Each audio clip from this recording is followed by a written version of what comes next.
Hello everyone, welcome to PH Patho Hub. और आइए आप सबों के लिए फिर से मैं एक नए टॉपिक को लेकर आ चुका हूं। फिर से आप लोगों के लिए एक नया टॉपिक है।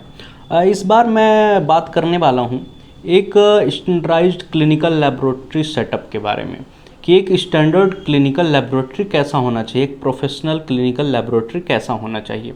तो इस बारे में मैं आप सबों से आज बात करूंगा। There are so many essential factor और अप्लीकेशन फॉर स्टैंडर्डाइज्ड लेबोरेटरी। बहुत सारे ऐसे एसेंशियल पार्ट्स, बहुत सारे एसेंशियल फैक्टर हैं, कुछ अप्लीकेशंस हैं जिन्हें आपको सख्त ही बहुत ही ज़्यादा ज़रूरत पड़ने वाली है। आप लोगों को जानकारी के लिए बहुत ही ज़रूरत है आप लोगों को जान लेना कि क्या प्रोसेस है, क्या तरीका है, किन सारी चीज़ों की ज़रूरत आप लोगों को एक स्टैंडर्डाइज्ड क्लिनिकल लेबोरेटरी के लिए चाहिए। अगर आप प्लीज़ चैनल में नए हो तो प्लीज़ आप चैनल को सब्सक्राइब कर लें, लाइक और कमेंट करना ना भूलें, क्योंकि आपका एक कमेंट हमें बहुत ही ज़्यादा उत्साहित करता है वीडियो बनाने के लिए।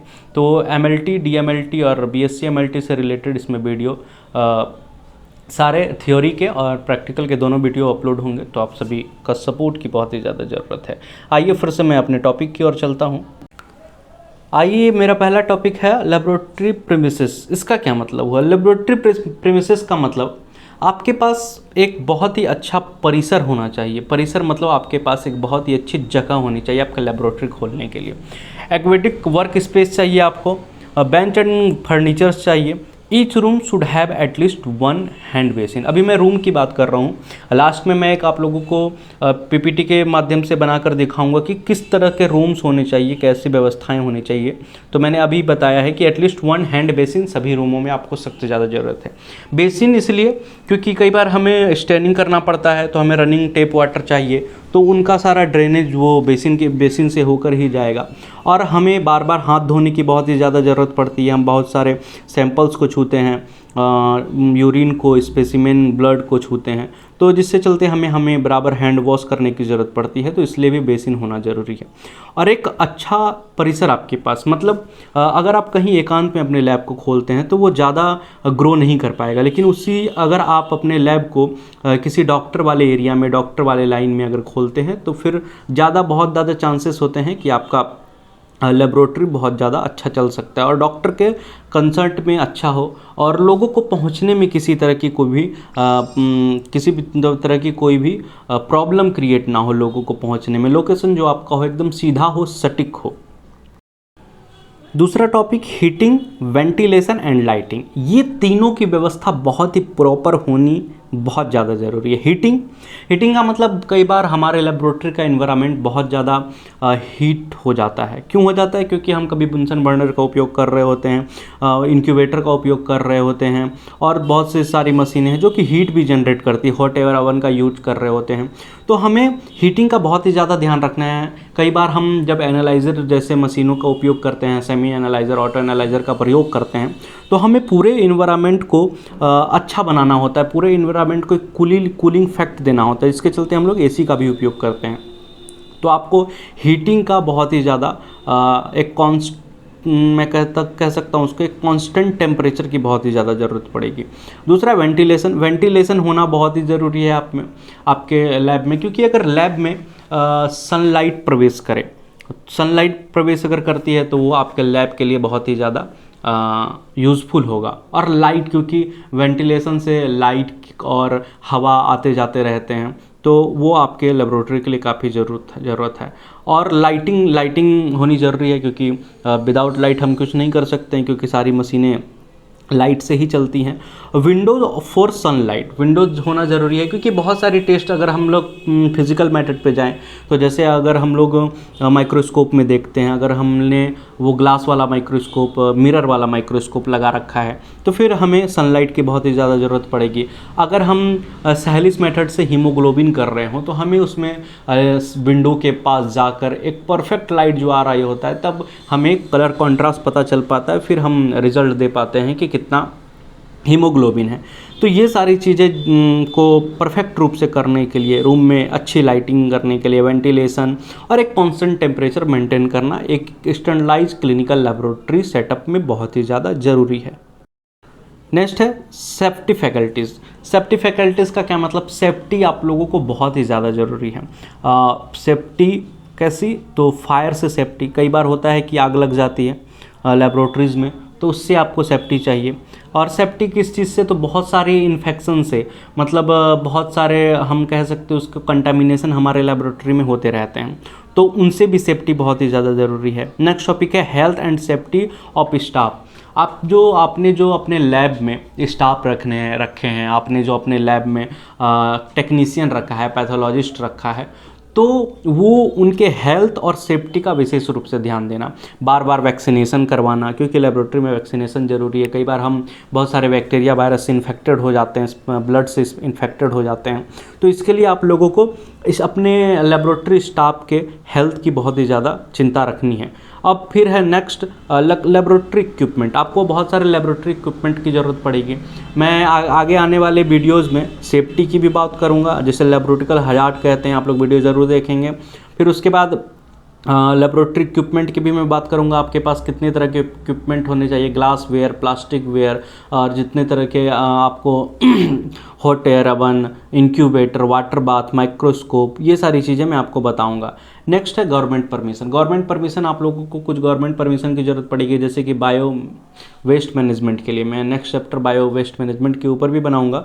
उसके लिए आप लोगों को, क्योंकि हमारे लेबोरेटरी से बहुत सारे वेस्ट जनरेट होते हैं, तो इसलिए आप लोगों को ज़रूरी पड़ेगा कि आप लोग एक गवर्नमेंट से, वो नगर पालिका से आप लोग बनता है, आप उसे बनवाएंगे।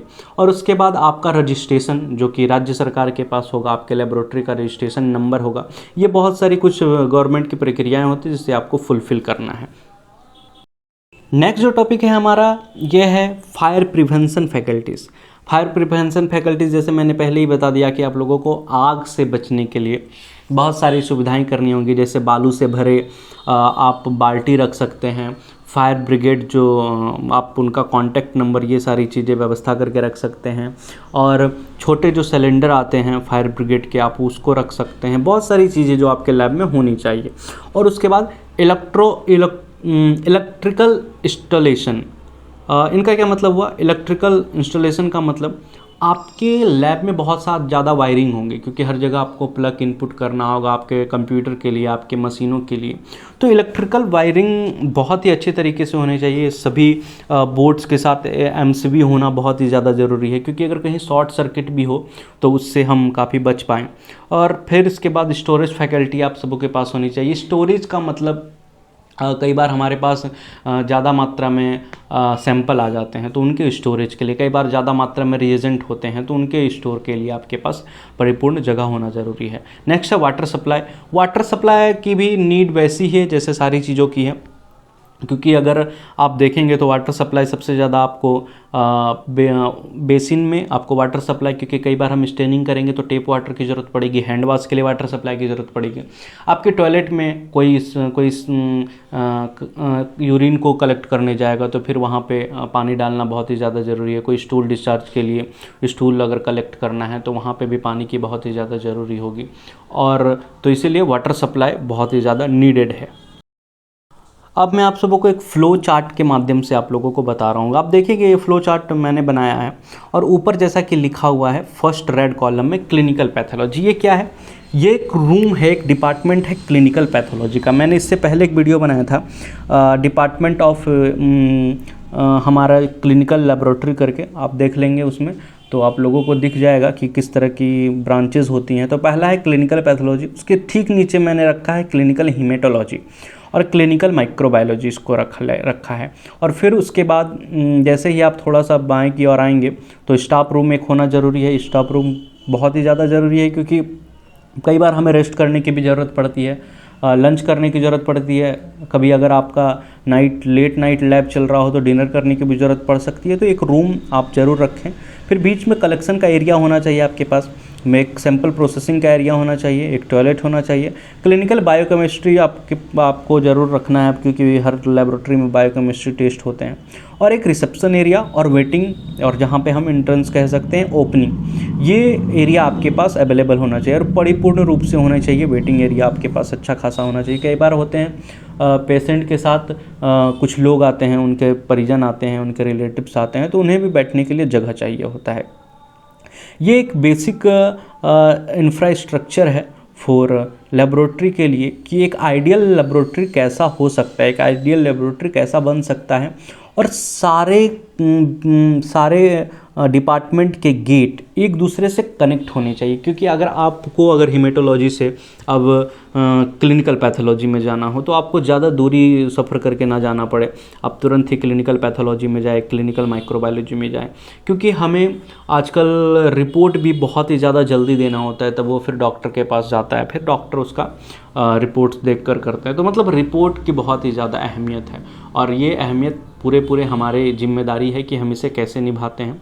तो इसके लिए आपको करना पड़ेगा। उम्मीद है आप लोगों को ये पूरा का पूरा चैप्टर समझ में आया होगा। वीडियो समझ में आया हो, आपने कुछ सीखा हो तो प्लीज़ चैनल को लाइक कर दें। आप सब्सक्राइब करना ना भूलें। अगर आप नए हैं, एक कमेंट्स आपकी तरफ से हो जाएगा तो बहुत अच्छा होगा। नोट्स के लिए आप नीचे नंबर दिया गया है, और मेरा ईमेल आईडी भी है। अगर आपको पर्सनल क्लासेस भी चाहिए तो आप उसके लिए भी संपर्क कर सकते हैं। Thank you everyone. आपके साथ जुड़कर बहुत